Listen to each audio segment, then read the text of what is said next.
ম্যাচের নির্ধারিত সময় শেষে যোগ করার সময়ও প্রায় শেষের পথে ছিল। খেলার তখন আর মাত্র 2 মিনিট বাকি। নিশ্চিত হারের মুখে ইন্টার মায়ামি।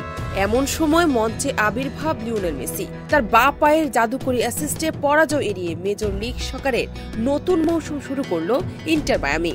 নিউ ইয়র্ক সিটির বিপক্ষে ম্যাচটি 2-2 ড্র হয়েছে। গোলসেন্স গ্রুপের হোটেলে বিনিয়োগ করে সুদমুক্ত হালাল আয়ের সাথে বিলাসী জীবনের বিরাট সুযোগ। বিনিয়োগ একবার, রিটার্ন বারবার। শনিবার রাতে ফ্লোরিডার চেজ স্টেডিয়ামে অনুষ্ঠিত ম্যাচের 5ম মিনিটেই মেসির জাদুতে এগিয়ে যায় মায়ামি। নিউ ইয়র্কের পেনাল্টি বক্সে ঢুকে পড়া মেসি বাঁ পায়ে বল ঠেলে দেন টমাস আভিলেসের কাছে।